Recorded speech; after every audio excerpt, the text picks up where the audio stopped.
तो dear student, इस video में देखेंगे जो हमारा एक्सरसाइज है 11 है, ऊंचाई और दूरी। तो काफ़ी अच्छे क्वेश्चन मैंने इसमें पिक किया है। क्वेश्चन नंबर 1 से लेके 6 तक यहाँ पे आपको दिखाई दे रहा है। 1 से लेके 4 तक 2 क्वेश्चन मैं और आपको कराऊंगा, क्योंकि मुझे क्या करना है, इसको बहुविकल्पी प्रश्न एक्सप्लेन भी करना। अगर ये 6 क्वेश्चन देख लेते तो ईजिली आगे के क्वेश्चन आप क्या कर सकते हैं, सॉल्व कर सकते हैं। मैं सिर्फ टिक नहीं लगवाऊंगा, मैं यहाँ पे क्वेश्चन को एक्सप्लेन करके भी बताऊंगा कि कैसे क्वेश्चन को हम लोग क्या करेंगे, सॉल्व करेंगे। तो बहुत ही मजेदार वीडियो होने वाला है। तो चलिए वीडियो को स्टार्ट करते हैं और बताते हैं क्वेश्चन को हम लोग कैसे सॉल्व करते हैं। तो यहाँ देखिए स्टूडेंट, हमें दिया है जिस समय सूर्य का उन्नयन कोण 45 अंश था, एक मीनार की परछाई उस मीनार की लंबाई से क्या होगी।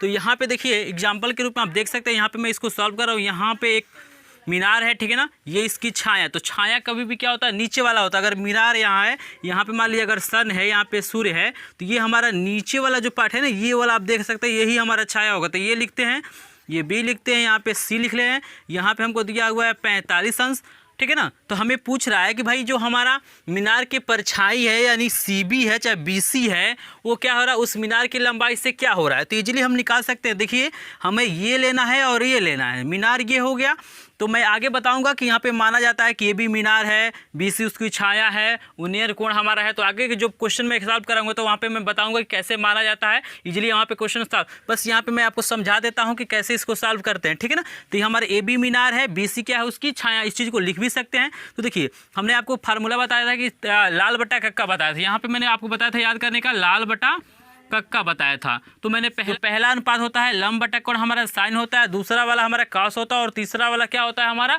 टेन होता है। तो टेन क्या होता है, लंब बटा आधार। तो देखिए ये हमारा लंब है और ये क्या है, आधार है। तो लंब आधार में कौन सा अनुपात आएगा, तो हमारा टेन थीटा आएगा। तो टेन थीटा बराबर हमारा होता है स्टूडेंट लंब बटे क्या होता है स्टूडेंट, हमारा आधार होता है। तो टेन यहाँ पे लिख लेंगे त्रिभुज ABC में, त्रिभुज ABC में। तो देखिए टेन थीटा की जगह पे हमको दिया हुआ है 45 और यहाँ पे लंब की जगह पे हमको AB दिया हुआ है और आधार की जगह पे हमको दिया हुआ है BC। और 10 45 अंश का मान आपको इजीली पता होगा कि 1 होता है।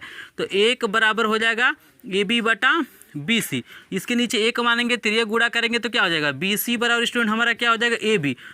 तो यहाँ पे क्या निष्कर्ष निकलता है, यहाँ पे हमें निष्कर्ष ये निकलता है कि भाई जो इसकी ऊंचाई है, यानी जो मीनार की ऊंचाई है, उसकी छाया के क्या हो रही है, बराबर। तो पहला वाला आंसर हमारा क्या हो जाएगा स्टूडेंट, सही हो जाएगा। तो इजीली आप समझ गए, ऐसे क्वेश्चन को हम लोग सॉल्व कर सकते हैं। इसके बाद देखिए दूसरा वाला प्रश्न क्या कह रहा है, किसी स्तंभ की ऊंचाई, यानी किसी स्तंभ की ऊंचाई उसकी छाया से कड़ी में 3 गुना है। तो अगर हम इसकी छाया को यदि x मान लें स्टूडेंट, यहाँ पे x मान लें, तो इसकी ऊंचाई हमारे कड़ी में 3x हो जाएगा, कड़ी में 3x हो जाएगा। क्योंकि हमें कह रहा है कि जो ऊंचाई है छाया से कड़ी में 3x है, तो हमसे पूछ रही है थीटा का मान बताइए। तो हम इसको कोण को मान लेते हैं थीटा, बिल्कुल आसान है। यहाँ लिखेंगे त्रिभुज ABC में ये समकोण है और इन दोनों की बात किया जा रहा है, तो इन दोनों की बात किया जा रहा है तो हमारा टेन थीटा काम करेगा। तो यहाँ पे लिखेंगे टेन थीटा बराबर आपका लंब बटे क्या होता है स्टूडेंट, हमारा होता है आधार। तो लंब आपको दिया हुआ है कड़ी में 3x और आधार दिया है x, तो x से x कट जाएगा। टेन थीटा बराबर हो जाएगा कड़ी में 3 और जानते हैं कि 10 में कितने अंश का मान आपका कड़ी में 3 होता है, तो होता है 10 60 अंश का, ठीक है ना।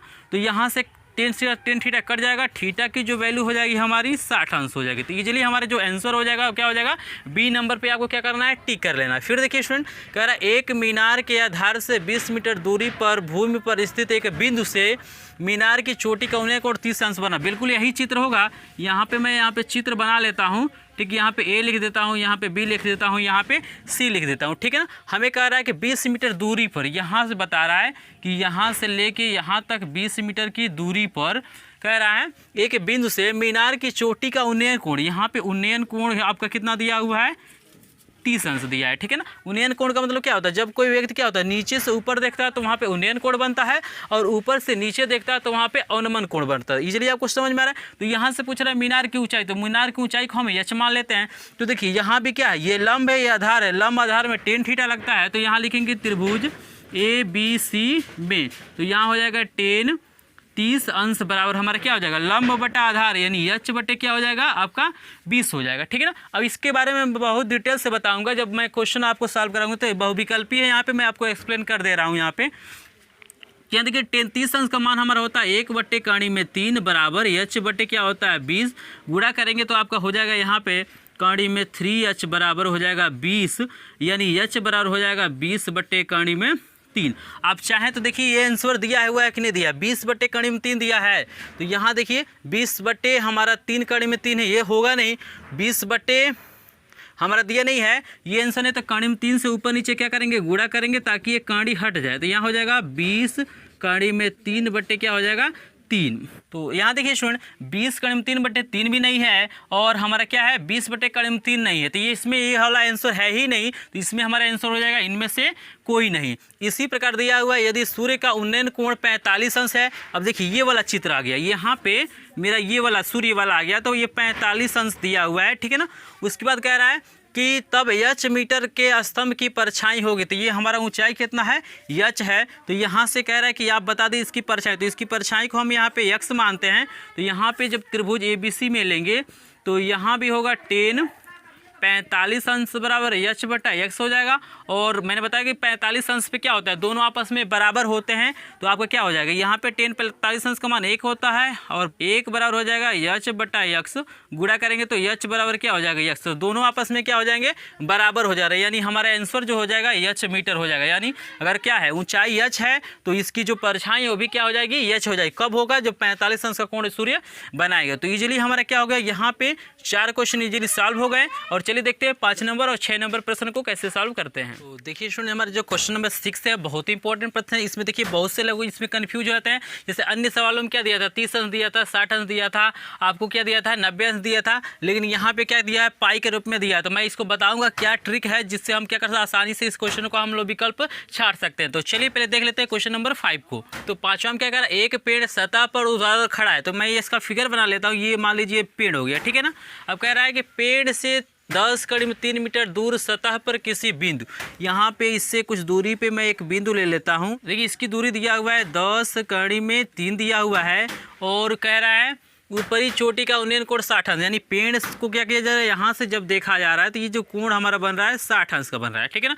तो हमसे पूछा था पेड़ की ऊंचाई क्या होगी। तो इसको A मान लेते हैं, यहाँ पे B मानते हैं, यहाँ पे C। तो यहाँ से लेके यहाँ तक की जो ऊंचाई हमारी क्या हो गई, h हो गई। तो देखिए इन दोनों की बात किया जा रहा है, मन लंब का किया जा रहा है और आधार की बात किया जाता है। तो लंब और आधार की बात जब करता है तो हम लोग 10 का लगाते हैं, 10 का हम लोग अनुपात लगाते हैं। तो यहाँ लिखेंगे त्रिभुज ABC में। तो देखिए यहाँ पे हो जाएगा 10 60 अंश बराबर क्या होता है, लंब बटे आधार। तो लंब कितना दिया हुआ है, h दिया हुआ है। आधार हमारा है 10 कड़ी में 3, ठीक है ना। और 10 60 अंश का मान जो हमारा होता है कड़ी में 3 होता है बराबर h बटे 10 कड़ी में 3।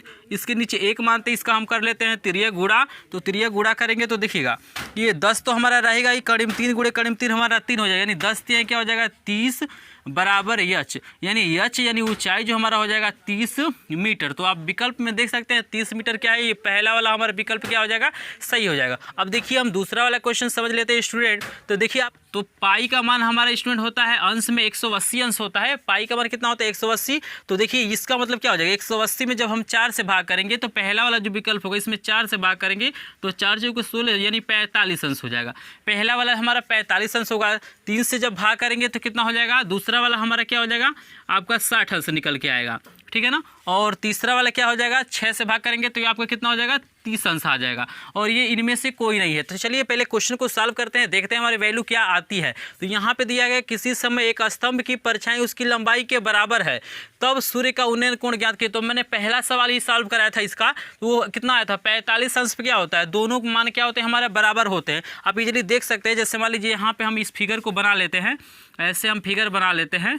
यहाँ पे सूर्य है, ठीक है ना, यहाँ पे क्या है हमारा सूर्य है। तो हमें कह रहा है थीटा का मान हमें बताना है। अगर ये दोनों आपस में बराबर, ये भी h है और मान लीजिए ये भी h है, यानी परछाई भी h है, ऊंचाई भी क्या है हमारी h है। तो tan थीटा बराबर फार्मूला होता है, tan थीटा बराबर लंब बटा आधार होता है, यानी h बटे h हो जाएगा, ये कट जाएगा और tan थीटा बराबर हमारा 1 हो जाएगा। और जानते हैं tan में कितने अंश का मान 1 होता है। तो आप जानते हैं कि tan थीटा बराबर होता है tan 45 अंश का मान 1 होता है। तो यहाँ से tan कट जाएगा या थीटा की जो वैल्यू हो जाएगी 45। 45 को हम लिख सकते हैं पाई बट्टी कितना लिख सकते हैं 4 लिख सकते हैं। तो पहला वाला आंसर क्या हो जाएगा हमारा सही हो जाएगा। तो इस तरह से इजीली क्या कर सकते हैं, ऐसे क्वेश्चन को हम लोग सॉल्व कर सकते हैं। तो मुझे आशा है स्टूडेंट इस क्वेश्चन से बहुत आपको फायदा हुआ होगा। इसका मैं डिटेल वीडियो बनाऊंगा। मतलब आगे के जो क्वेश्चन है 7 नंबर से लेकर जो भी क्वेश्चन है वहाँ पर मैं स्टेप वाइज आपको बताऊंगा कि कैसे क्वेश्चनों को लिखते हैं, कि सबसे पहले क्या लिखते हैं, कि मानते क्या है, उसके बाद कैसे हम लोग सॉल्व करते हैं। तो पूरा प्रोसेस प्रोसेस मैं वहाँ पे बताऊंगा। ये बहुविकल्पी प्रश्न है, तो मैंने यहाँ पे क्या किया, आपको थोड़ा सा एक्सप्लेन करके चीज़ों को